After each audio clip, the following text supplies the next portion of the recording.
Ahí sí, ya.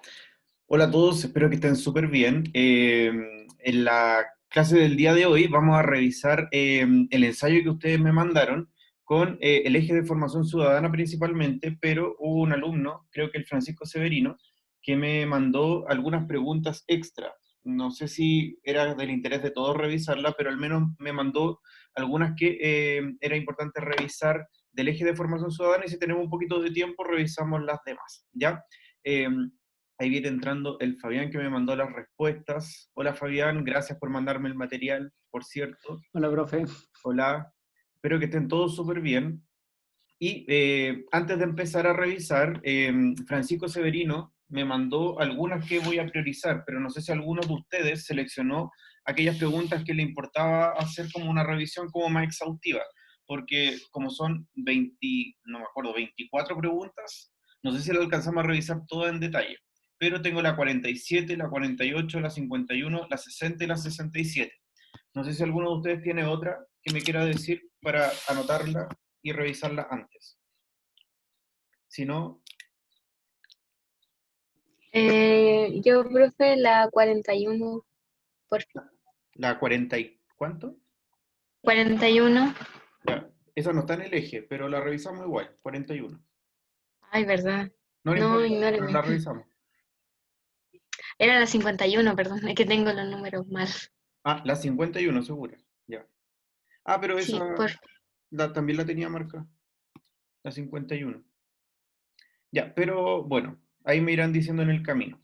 Me imagino yo que ustedes revisaron su ensayo, manejan un poco las preguntas para que no perdamos tanto tiempo haciendo la revisión completa. Ya.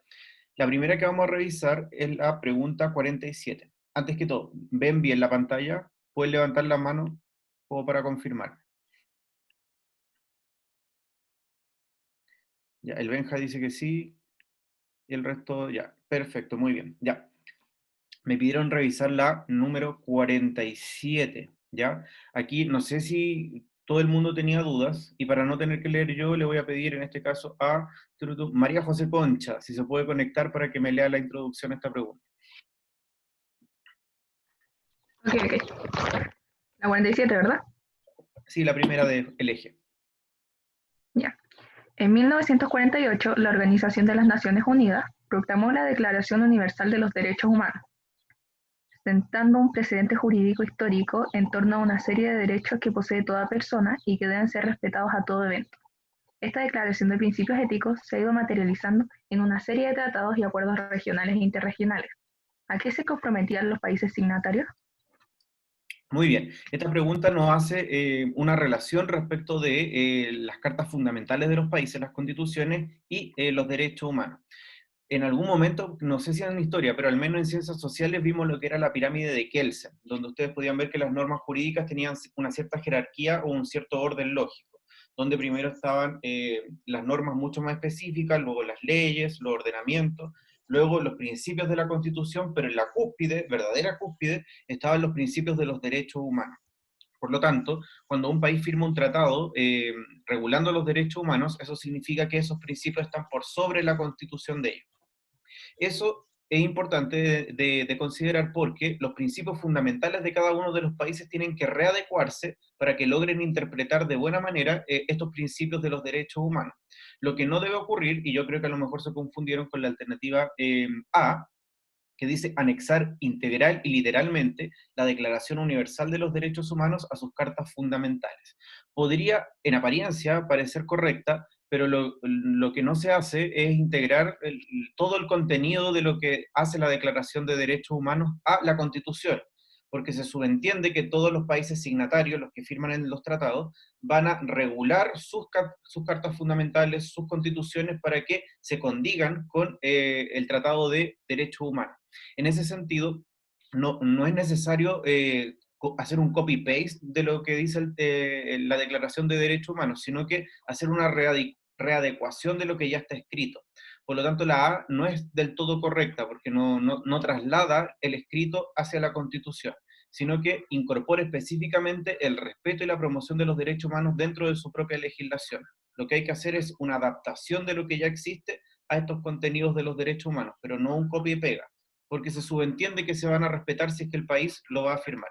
Ahora, esa revisión tiene que ser algo súper importante para cada uno de los países, porque si firmó el tratado internacional, significa que el país está dispuesto a hacer esas transformaciones. No sé si en esa pregunta tienen alguna duda o se confundieron con otra alternativa, pero si la explicación es suficiente, levanten el dedito para arriba para que continuemos con la siguiente. Benja Purán levantó la mano, la Javi también. Ya, perfecto. Recuerden interrumpirme en cualquier momento si tienen dudas o si necesitan alguna aclaración mayor, ¿ya? La siguiente que tengo anotada es la pregunta 48, ¿ya? Y aquí, Christopher, no sé si está bien conectado, el último que ingresó, para que me ayude con la lectura. Hola, profe. Hola, ¿cómo estás? Bien, ¿y usted? Increíble. ¿En Ya, cuál lo iba a leer? la 48, ¿la ves bien? Sí, perfecto. Ya.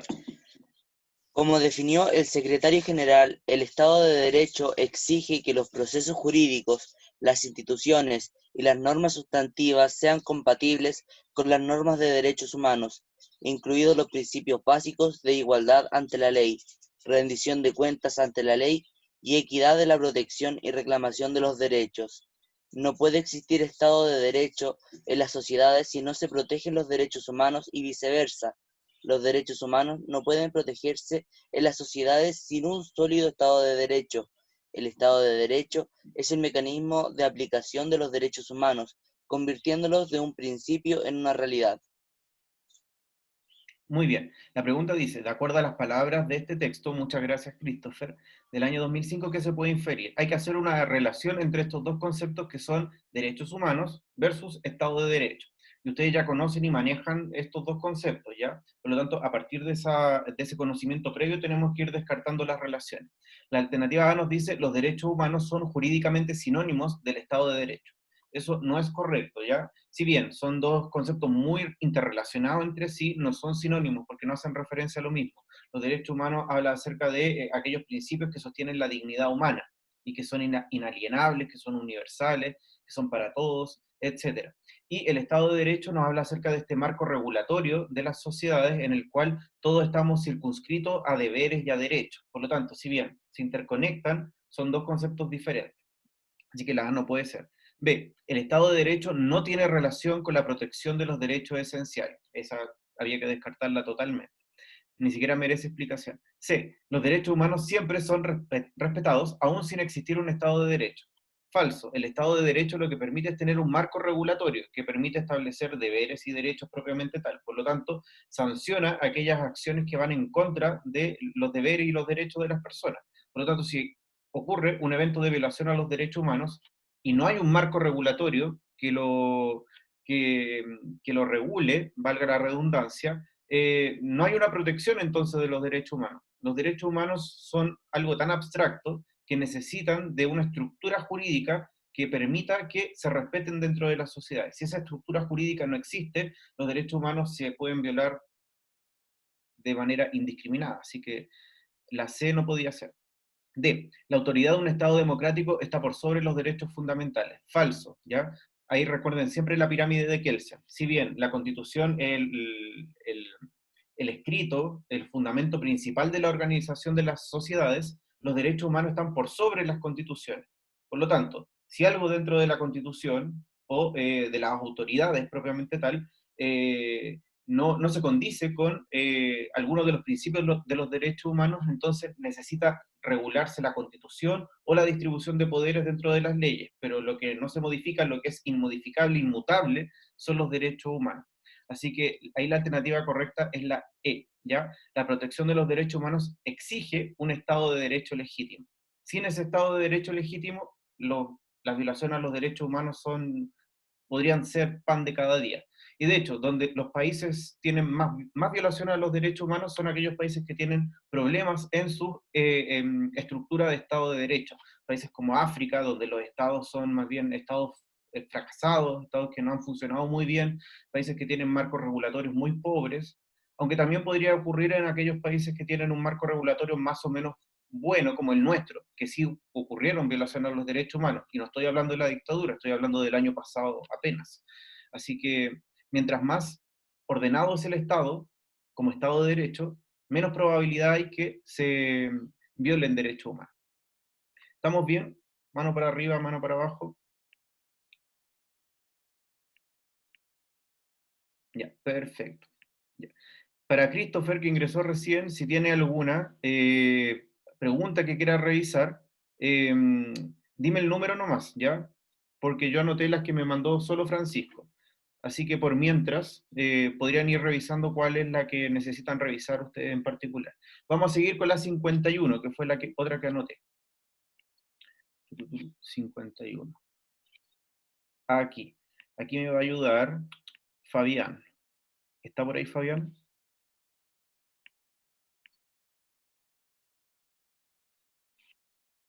Me la están escribiendo en el chat y como estoy proyectando, me cuesta un poquito mirarlo. Espérenme un segundo. 53. La 55 me pidieron. La 60, la 61, la marqué. Y la 5, ya. Fabián, ¿está o no? Se Sí, fue. profe. Sí, ya. Continuamos entonces con la 51. Ayúdame con esa, porfa. Chile se rige por un Estado de Derecho que se encuentra configurado por la Constitución y las leyes. Estas normas definen a Chile como una república democrática, respectiva y basada en el principio de la autodeterminación de los pueblos y en el respeto de los valores de dignidad, igualdad y libertad humana, entre otros.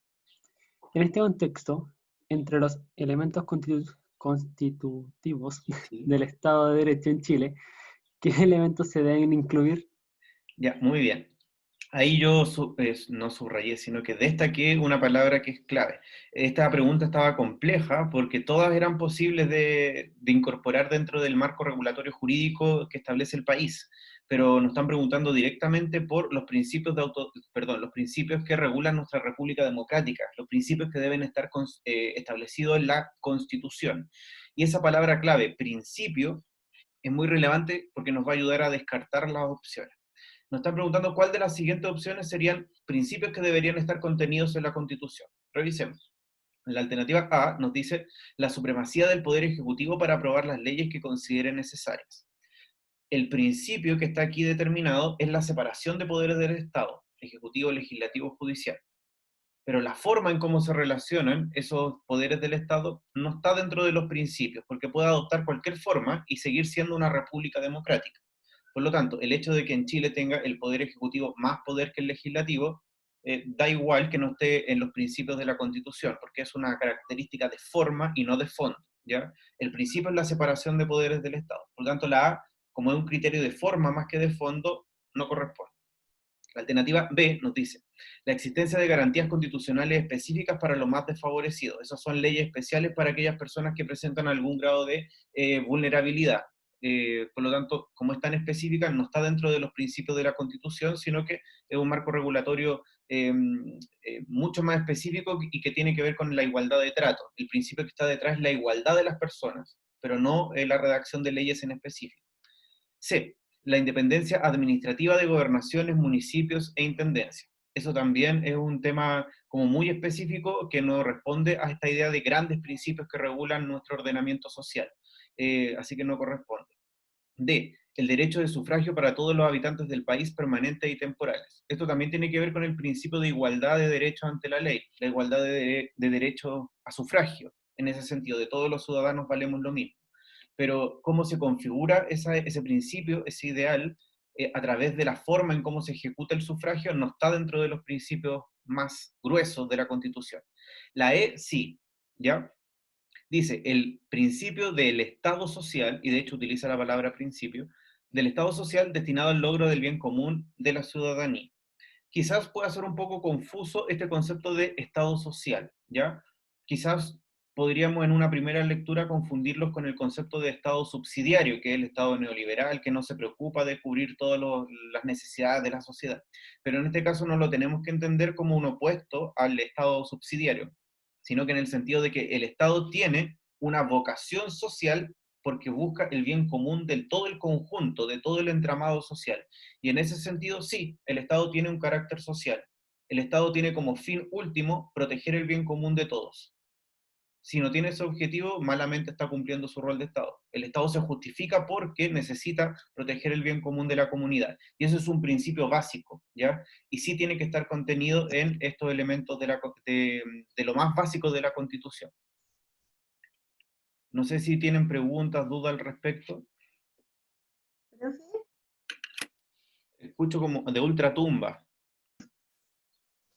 profe, Sí, ¿ahí se escucha bien? sí, ahí sí.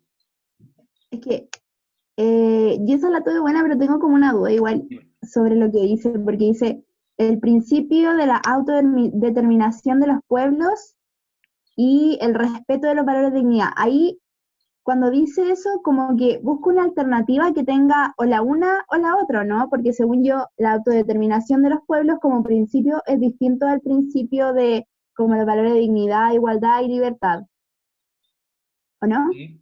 Como que busca una alternativa que tenga uno de estos principios. Ya, tú dices que es un tema como de redacción de la pregunta. No, no digo que esté mal escrita, le pregunto. Es que no entiendo bien eso. O sea, la tuve buena, pero no sé, ahora la leo y me confundo un poco. Porque leo la C y igual me hace lógica. La C te hace lógica, la independencia administrativa de gobernadores, municipios e intendencias.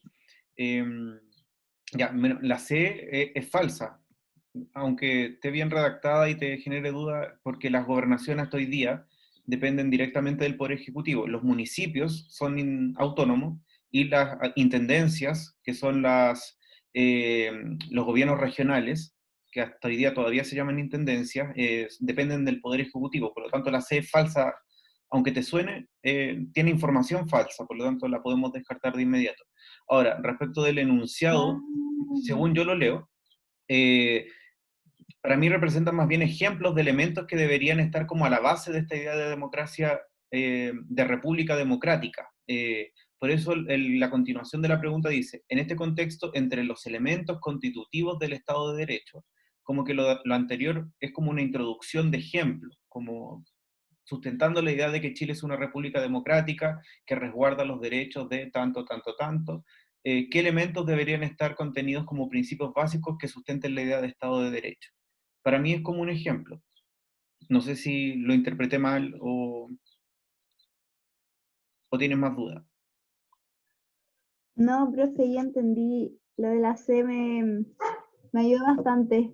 Ya, Gracias. pero la C tiene información falsa, así que de ninguna manera podía ser, ¿ya?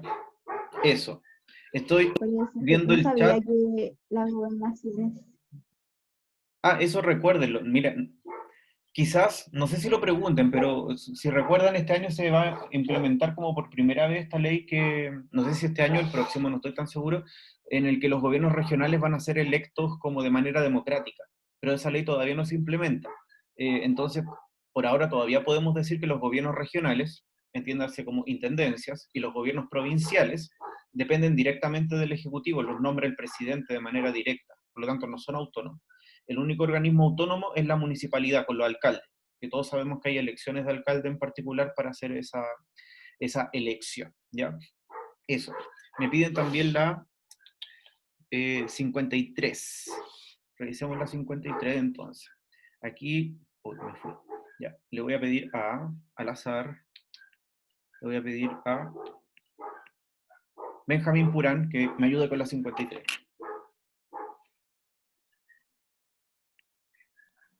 Voy. Ya. Leo la así como 1, 2. No, lee la intro y yo voy descartando la Ya, 1, 2 y 3. ya. El desarrollo industrial de la época contemporánea ha permitido un desarrollo económico y social sin precedentes en la historia de la humanidad. Sin embargo, este proceso no ha estado exento de efectos negativos en las sociedades humanas. De acuerdo a esta visión, ¿cuál de las siguientes informaciones es correcta? Muy bien, efectos negativos del desarrollo industrial en nuestra época actual. ¿A qué se debe? Número 1, el sistema capitalista es el único responsable del deterioro medioambiental del planeta. Suena atractiva, porque efectivamente el modelo neoliberal, en particular, el capitalista en general, y en particular el neoliberal, tiene muy poca preocupación por el medio ambiente. Es un modelo muy economicista que privilegia la utilidad por sobre el bien común o el bien social en ese sentido. Sin embargo, el deterioro medioambiental traducido en este problema del cambio climático es multifactorial.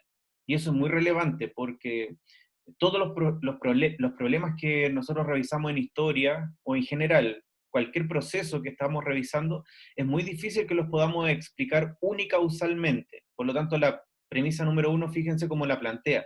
El sistema capitalista es el único responsable del deterioro medioambiental del planeta. Tengan desconfianza de esas premisas que se formulan así, tan totales, como tan extremas, porque por lo general se plantean así para que tú la puedas descartar. La 1 no es totalmente cierta porque si bien tiene gran responsabilidad el sistema capitalista, no es el único factor que lo explica. Hay factores sociales, hay factores políticos, de diversa índole que podrían explicar el por qué llegamos a este punto, incluso medioambientales de la propia naturaleza. No tenemos un estudio tan acabado acerca de por qué ha ocurrido el cambio climático tan aceleradamente en el último tiempo. Claramente hay un factor humano que lo explica, pero no solamente lo económico, sino que es multifactorial. 2, generalmente el interés económico se ha superpuesto a las consideraciones medioambientales. Eso es cierto, y de hecho la premisa 2 no la está totalizando, sino que lo está haciendo como una relación, ¿no? 3, un desarrollo sostenible es la única garantía de desarrollo económico y social a largo plazo. Efectivamente, es muy probable que una pregunta de ese estilo esté en la prueba de historia. El tema del cambio climático se puso full de moda. De repente en la prueba de historia aparecen como preguntas por actualidad o relacionadas más o menos con la actualidad, y cambio climático va a estar full, yo creo. Profe, Pero alguien, no sé quién es. yo, ¿Quién es yo? el Christopher, Ah, Christopher, ya. Ah, Christopher, ya, en ese punto del tercero yo tengo una duda. dime. Como en el primer punto se dice que el sistema capitalista es el único responsable, en la 3 igual se como individualiza esa garantía. El desarrollo sostenible, es un desarrollo sostenible la única garantía, igual como encuentro que es muy extremo, muy extremista, ¿o no? Ya, Yo me ahí, equivoqué en esta pregunta, yo puse solo 2. ya, perfecto, puede ser, pero ahí, para que lo corrijas, cuando hablamos de desarrollo sostenible, no lo consideren únicamente un concepto que involucra lo económico, ¿ya? Cuando hablamos de un desarrollo sostenible, estamos hablando de un desarrollo en todos los planos de la existencia social. Eso involucra también, por ejemplo, que el desarrollo sostenible tenga que ver con una mayor equidad en los ingresos.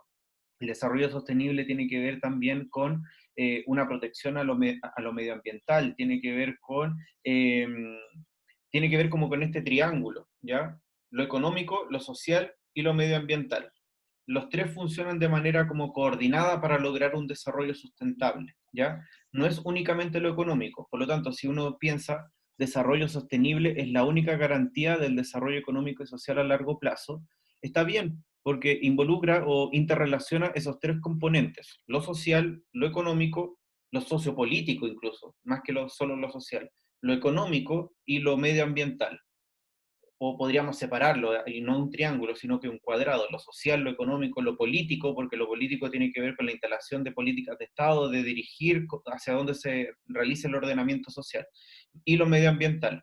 Por lo tanto, cuando hablamos de desarrollo sostenible, es un concepto multidimensional, que a veces uno por hacer una lectura rápida lo asocia de inmediato a lo económico, pero tiene que ver con esos 4 componentes macro para el desarrollo general de las sociedades, no solamente lo economicista. Así que por eso creo que quizás lo pudiste haber entendido así, ligándolo netamente a lo económico. Profe, yo sigo con duda en eso. ¿Quién es? No los puedo ver a todos, por eso no. Javiera. Javiera, dime. Es que como que con lo del ámbito social lo puedo unir, como nexar, ¿Sí? pero con el desarrollo económico como que todavía no me quedó muy claro. Ya, Como, ¿por qué el desarrollo sostenible es la única garantía del desarrollo económico? ¿Se acuerdan cuando vimos lo vimos en ciencias sociales, no en la historia, cuando vimos a lo que proponía Meadows, la teoría de los límites del crecimiento? Sí, profe. Ya. Esa teoría nos podría ayudar a explicar esa premisa. Conseguir el desarrollo económico solo es posible como a largo plazo si es que incorporamos una idea de desarrollo sostenible, porque podemos seguir creciendo. Efectivamente, yo podría decir que de aquí a 50 años más, sin tener políticas medioambientales que protejan el medio ambiente, que protejan la desigualdad social terrible que hay en Chile, Chile podría seguir creciendo, pero va a llegar un punto en el cual la extracción de materias primas, el uso indiscriminado de contaminantes, el privilegio de la utilidad por sobre el bienestar social, va a llegar a un punto en el que vamos a colapsar. Por lo tanto, el desarrollo económico solamente podemos configurarlo o visualizarlo a largo plazo si es que lo extrapolamos a lo medioambiental y a lo social, porque vamos a seguir creciendo, sí, pero si no hacemos algo para incorporar esos otros componentes medioambientales, sociales, políticos, es un crecimiento finito, un crecimiento que tiene un punto cúlmine, ¿ya? En cambio, el desarrollo sostenible nos propone la idea de que podemos seguir creciendo, quizás no a un ritmo tan acelerado, pero que va a ser sostenible en el tiempo, ¿ya? Que lo vamos a poder mantener. En cambio, si no lo hacemos, como raro es. No sé si es suficiente la explicación. Sí, profe. Bueno, se escuchaba medio metálica la voz. Y bueno, ya. Creo que terminó de hablar, pero ahí lo revisamos. Ya, 55. También me pidieron acá. Francisco Severino, que se conectó recién. Ayúdeme a leer, si es que puede. Ya, profe.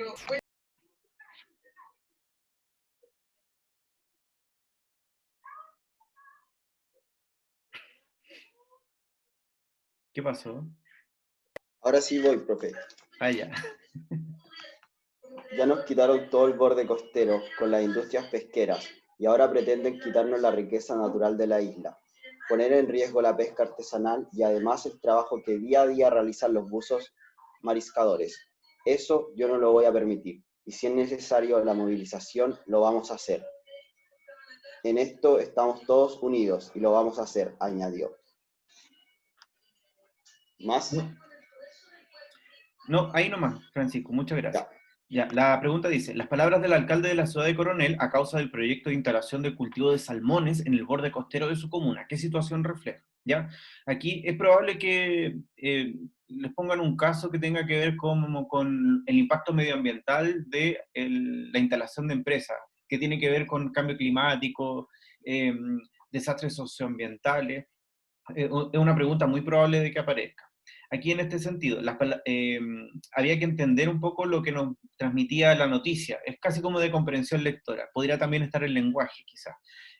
Aquí la alternativa correcta era la A. El reclamo que tenía el alcalde de la ciudad de Coronel tenía que ver con que algunas partes del territorio nacional, en este caso la comuna de él, son objeto de daños medioambientales que la población no debería admitir para que la zona no se convierta en un lugar de sacrificio. Zonas de sacrificio son lugares que deliberadamente, para el progreso económico, se instalan ahí algunas empresas que van a generar o tienen inevitablemente algún daño medioambiental, pero que estratégicamente se ubican en ciertos lugares para que ese impacto sea como menor. Lamentablemente esas zonas de sacrificio están ubicadas en zonas como de regiones más bien alejadas, porque claramente tener una zona de sacrificio en Santiago, donde hay millones de personas que pueden ver su efecto, no es tan estratégico. Así que lamentablemente ese tema es gravísimo. Pero aquí la alternativa correcta era la A. Quizás podrían haberse confundido con la B, que también era la más cercana en el fondo, la oposición de los habitantes de la comuna a la explotación de reservas naturales de salmones por parte de empresas foráneas. El problema no es que vengan empresas extranjeras, el problema es la contaminación. Acá no es un tema como de proteccionismo económico a la industria nacional, sino que es un tema del medioambiental lo que preocupa a la población. Ahí, en los énfasis que pone cada una de las alternativas, estaba como la sutileza. Pero el resto, la C, la D y la E, ni siquiera las voy a revisar, porque cuando las leí dije, no, son fácilmente descartables. Ahí claramente la respuesta correcta era, estaba entre la A y la B, y la respuesta correcta es la A. ¿Ya? La alternativa E dice, el reparto equitativo a lo largo del territorio nacional de la inevitable contaminación causada por todo el proceso industrial. Hay que promediar la contaminación, repartirla mejor, ese es el problema. Como un poco ridícula, pero bueno, ya. Eso, no sé si es suficiente la respuesta, suban la manito, si tienen más dudas, pregunten nomás. Sí. Ya, Christopher levantó la mano, perfecto. 55, me pidieron la 59 también. A ver si la alcanzamos a revisar antes que se me corte la llamada y les tenga que pedir volver a ingresar. 59. Ya, aquí, me va a ayudar Ignacia, si está por ahí. Profe, Hola. la 56, ¿cierto? La 59. Ah, ya. La Constitución Política del Estado establece la igualdad ante la ley, lo cual implica un acceso expedito a la justicia. El cumplimiento de este ciudadano en comunidades en constantes cambios y crecimiento obliga a los gobiernos de turno a implementar medidas tendientes a hacer efectiva esta posibilidad. ¿A través de qué mecanismo y a la luz de las nuevas tecnologías de la información y la comunicación se avala concretamente este derecho ciudadano? Ya, esta pregunta estaba un poquito compleja porque era una pregunta como bien específica respecto de el derecho a la información de las personas, pero en el caso de el ámbito judicial, el acceso a la justicia, cómo yo me informo respecto de mis derechos judiciales en el caso de que yo necesite establecer una demanda o necesite informarme respecto de cómo defenderme ante una acusación. En ese sentido, teníamos que leer súper bien la pregunta. La respuesta correcta es la B, dice la difusión de una información sencilla y oportuna sobre los mecanismos de resolución de conflictos civiles y criminales. Ahí, desde la aparición de Internet, el gobierno ha hecho como varios esfuerzos por tener información a la mano para que las personas tengan acceso a esa información, pero también a través de ciertos organismos, como por ejemplo los que revisamos, que son las asistencias judiciales, donde las personas pueden ir y hacer como consultas respecto de materias específicas respecto de esta defensa o de esta forma en cómo pueden llevar a cabo acusaciones o de derechos que tengan que ver como con materia de derecho civil, por ejemplo, cosas muy comunes o cotidianas, por ejemplo, cuando una madre no le pagan el derecho de pensión alimenticia a sus hijos y no sabe cómo proceder frente a ese tipo de situaciones, ahí puede ir a un centro de asistencia judicial para que la orienten y no judicializar el proceso innecesariamente, porque hay cosas que se pueden resolver mediante una mediación y no a través de un juicio, ¿ya?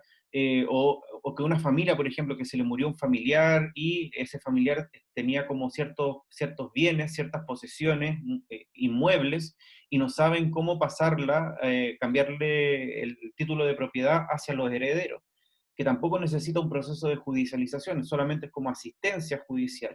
Así que en ese sentido los canales de información como ese tipo funcionan de manera adecuada.